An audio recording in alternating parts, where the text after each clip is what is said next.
What we have here is a term, a phrase, justifiable crime. Well, it would seem this is rather contradictory. And if something is justifiable, how can it be a crime?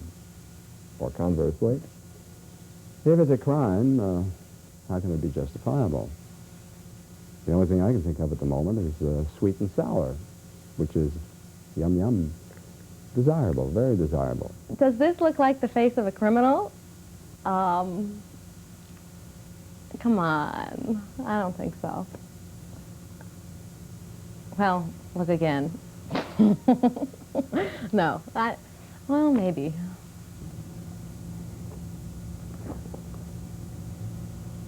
The rich get richer and the poor get poorer. So my feelings are, any advantage you can get, hey, take it. I don't know. I haven't committed any crimes. I don't think there is such a thing as justifiable crimes. No crimes are justifiable. That's why they have laws. That's why they have criminals. A crime is a crime, and I'm very American. I don't commit any crimes. I pride myself on being very law-abiding. Yeah, I killed a man, but he asked for it. I had every right. I mean, people do things and they ask for these things to happen.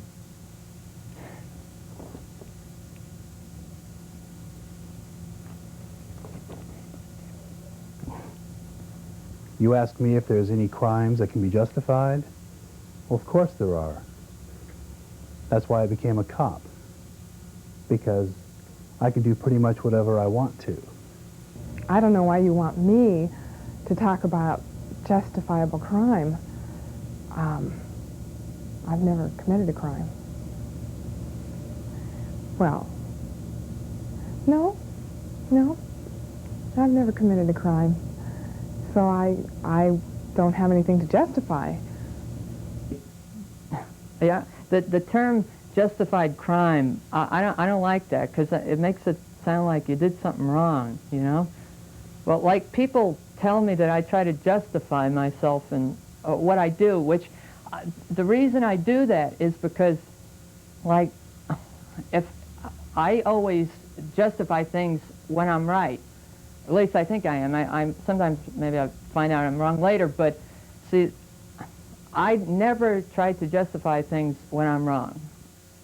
Basically, I just do what I damn well please. I don't care what anybody thinks.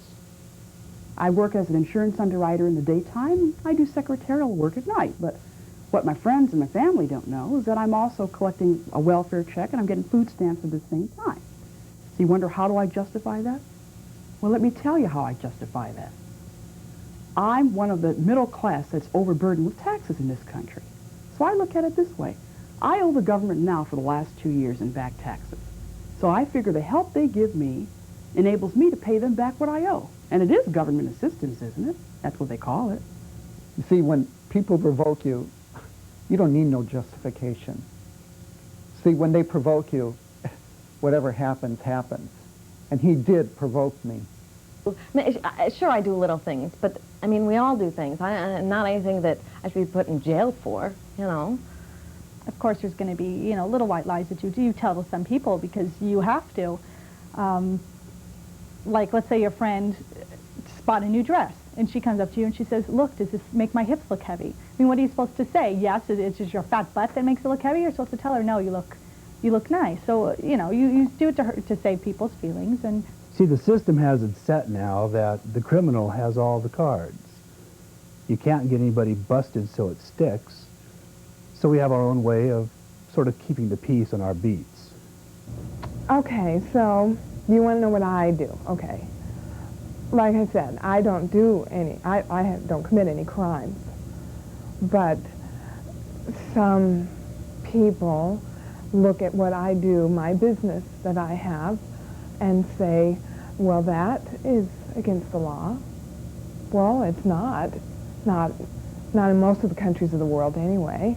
And it's not against the law in every state. So I don't know that I should feel anything about that. And it's a business. You know, it's a commerce, an exchange. Service for money. To justify something, it has to be that you're wrong and you want to do something right, or what, maybe you're right and you think it's wrong, or I don't know, somebody, maybe you're wrong and that's wrong and everybody else thinks you're wrong, but you want to be right. And I think that's what it is when you justify something.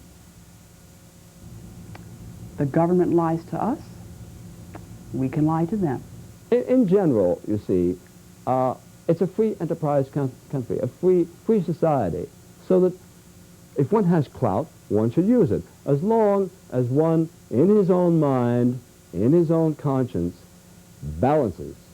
But you can never get away from the basic fact, that which the Kaiser stated so well, that might makes right. See, if I hadn't done it, I'm sure he would have done something worse. Probably would have killed all of us. I don't know. So I just felt I had to do it. So I did it. There's one thing that I do feel kind of guilty about that I've begun to do, but it's really small. It's very small, you know. I'm an avid gum chewer, and I always take a pack of gum when I go into the grocery store, and by the time I get to the checkout counter, it's gone or half gone. And one time, I didn't tell them that it was there, and I got through the line, you know, and then I realized that if I just hold it in my hand, they don't notice it, you know? And so if I just don't tell them, they're not going to miss it. This is a little pack of gum. And we're talking a big chain of grocery stores. You know what the markup is on these things? I don't really like to think in terms of the police breaking the law. We just sort of bend it. I heard somebody once say that a lie isn't a lie when you know it's a lie. Well, as far as Oliver North and everybody goes, you know, he told everybody he lied, and he tried to cover everything up, so everybody knows it's a lie, so it's not a lie anymore. So, you know, why are they giving the guy such a hard time? You know, give the guy a break. And people are now saying that I'm responsible for, you know, him dying, and maybe in a way I am, because I'm supposed to be taking care of him, but it's not like I did anything. You know, I mean, he was very sick. He was in so much pain, he couldn't breathe. His wife was spending thousands and thousands, I don't know how many thousands of dollars to take care of him, and she wasn't very well off, and he didn't have any life insurance, he didn't have any health insurance. You know, it's just, maybe it's better that he died. You know, my daddy once said, steal it with a pen, not with a gun. So at least I'm not hurting anybody when I steal. Take when I lived in San Francisco.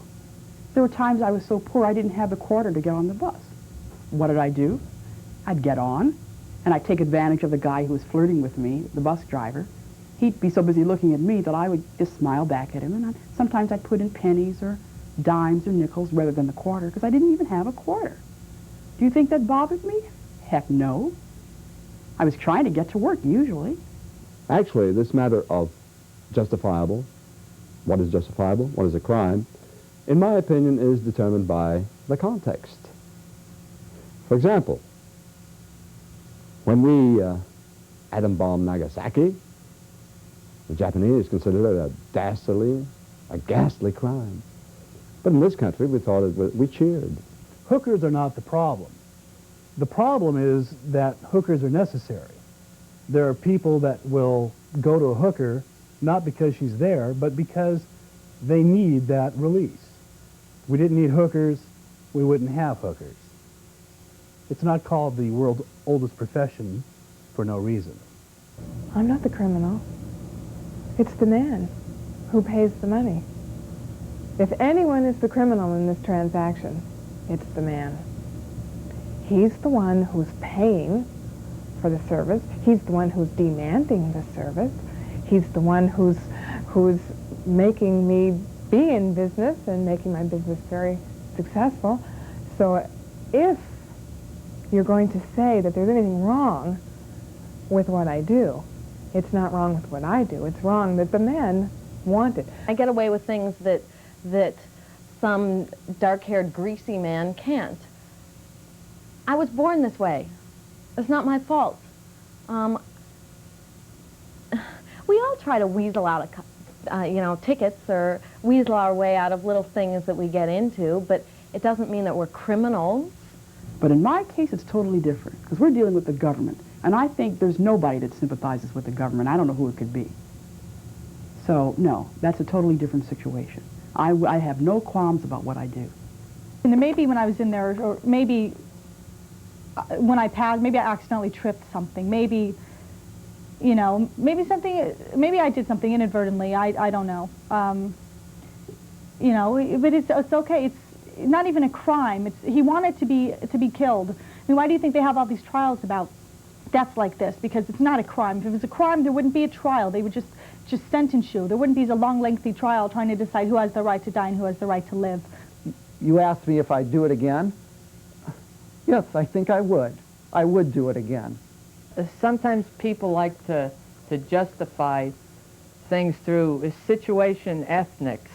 You know, but the question I want to ask is, why bring the minorities into it? You know, like, I know it's true when you live in poverty and stuff, you're going to go and steal hubcaps and TV sets and stuff, but the thing is, I can't stand it when somebody starts talking about something, then they get off on some subject, and after a while you don't even know what they're talking about.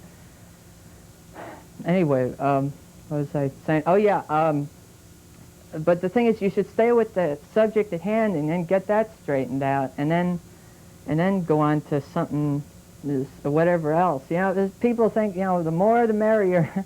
Why not toss in a little civil unrest to jolly things along? For example, my first 2 wives. I had some very personable gentlemen arrange adulterous scenes with them. Even though they had not committed any adultery, still I had tired of them, each in his way, and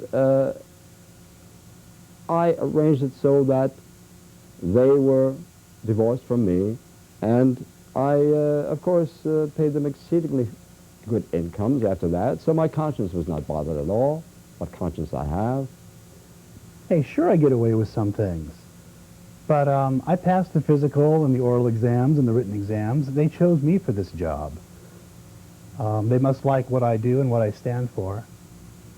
So it's obviously okay. I just sort of bend the system to make it work. I can't help it if I have dimples and blue eyes. You know, I was born this way. If a cop writes me, you know, just doesn't give me a ticket but gives me a warning because I happen to brighten up his day with my little smile, that's not my fault. He could have given me the ticket. You know, so I made a joke. So I smiled. I made him feel better. I'm not a criminal. You know, it's punishment enough being pulled over with those flashing lights. The thing is, I would say it's all right to lie to women, because after all, you know, half the time they're lying to you anyway, if not more. I mean, you know, they tell you they want a family when they really want a career, and they tell you they're 32 when they're really 36, and you know, they say they're a size 6 when they're a size 9, and it goes on and on and on, you know. So what are you supposed to do? Should you keep telling the truth? No, I don't think so. You know, you gotta fight fire with fire. All right, I do have a friend, and she sees some clients, and occasionally I think maybe she doesn't tell the boss. And so she keeps the money all to herself and doesn't turn it in. But she's just trying to make ends meet, you know? I mean, the boss gets so much money, and she's just getting a little teensy tiny part of that, and I think sometimes she just needs a little extra. So she keeps a little extra. At least when I lie, it doesn't cost us lives.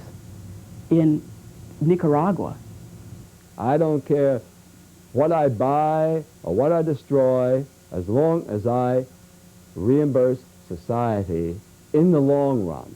This is my way of life. Maybe, you know, maybe I did do something inadvertently. I'm sure I didn't do anything on purpose. it was just hard every day to hear him just say things. But I'm saying that it's for the best. It's probably for the best now. I did this world a favor by doing what I did. One of the reasons I became a cop is that I like a good fight. And when you roust people, you get a chance to fight. Sometimes I identify myself as a cop beforehand, and sometimes I don't. And after a good fight, I really have a choice. I can either tell them and bust them, or I can just let it go. I don't know. And how can something be a crime when it's just a pleasurable interchange between two people? Oh, my roommate, Garth, came up with another good joke. Yeah, he said, what do you get when you cross Congress with Oliver North? You get an unappropriated atom bomb with a leak. I thought you'd get a humorous laugh out of that. But yeah, I think it's funnier if you don't think about it too much. I mean, what did we just get through seeing? These Senate investigation hearings about Contragate and all of that? Hey, who do you think is really fooled by all of that? We had literally 2 to 3 weeks of a lot of crap being said day in and day out. Everyone's out to get you. You got to get them first before they get you. And I was saving my skin.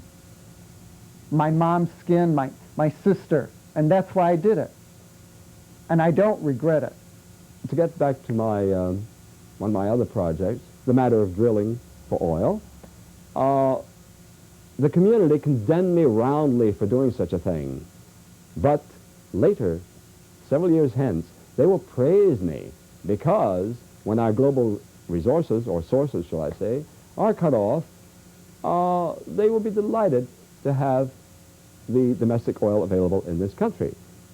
Because sooner or later, we are going to be cut off, probably in the Persian Gulf. Most of the cops that I know that work in Vice or in some of the tougher areas carry what's called a cold gun. That's a gun that's not registered, that's just been around for a long time, and they use that to plant in somebody's hands if there's been a fight or a shooting. There's kind of an adage in the police game that when there's been a shooting and there's just you and a dead body, there's only one story about what really happened. And now people are coming in, I'm getting suspended from my job. People are coming in and saying I'm a killer. I killed this man. I didn't kill this man. If I did something accidentally, even if I didn't do it accidentally, he was pleading to be taken off the machine. It wasn't a killing. I didn't take a gun and shoot his brains out. He was pleading with me. His wife was in so much pain because this was going on. I saw him every day in so much pain. Whose life is it? It's his life. He has the right to do what he wants to do. I mean, if he would have been stronger, I'm sure he would have gotten up and just taken it off himself. You know, crime is in the eye of the beholder, I think. If you don't get caught, there's no crime. Yeah?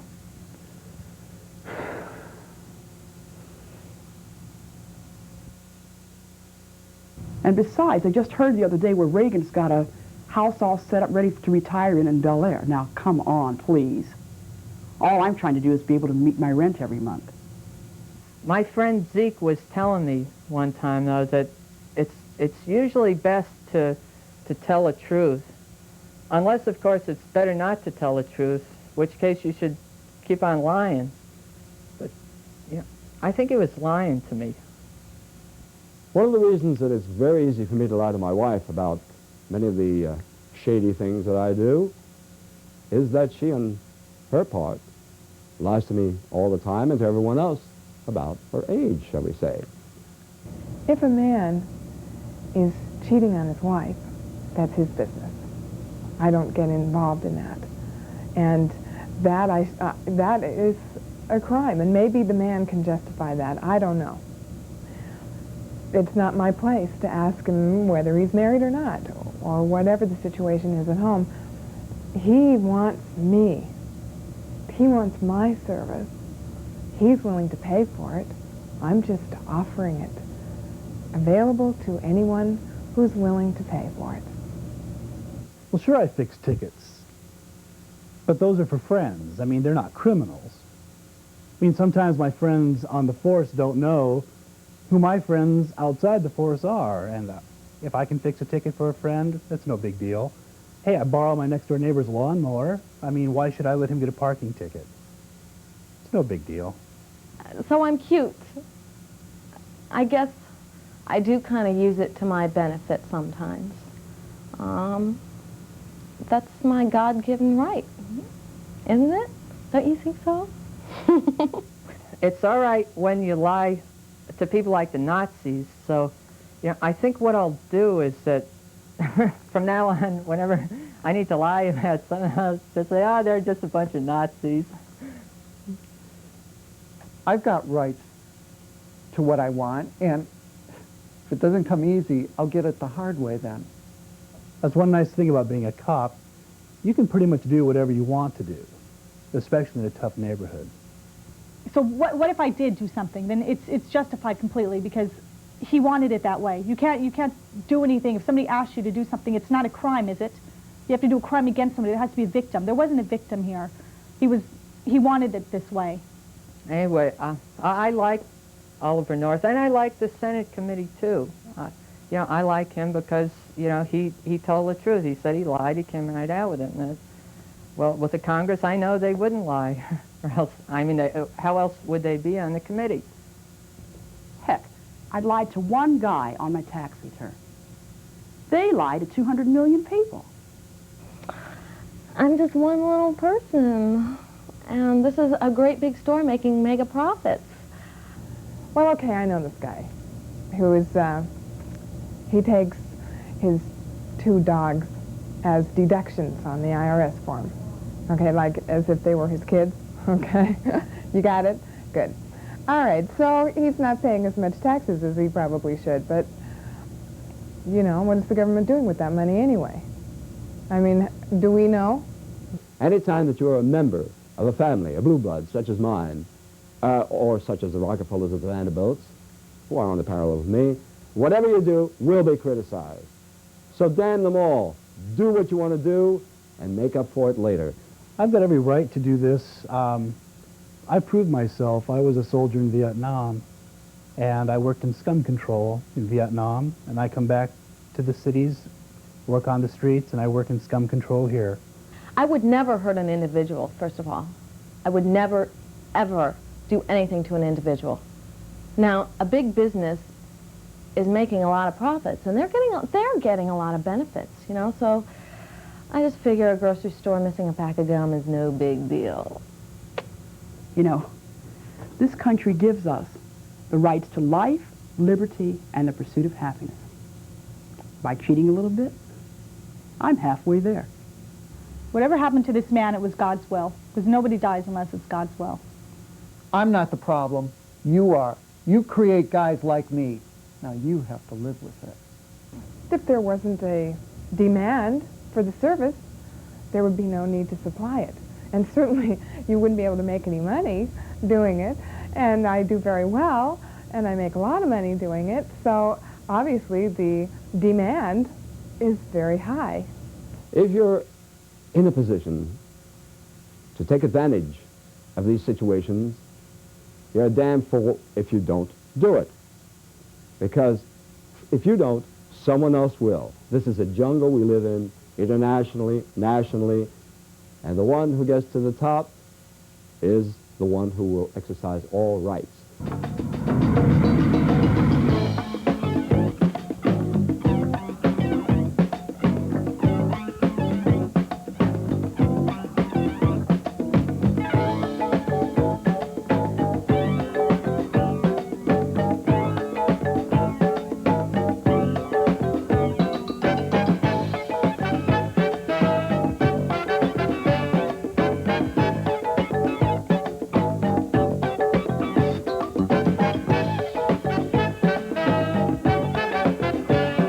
So shoot me if I'm wrong.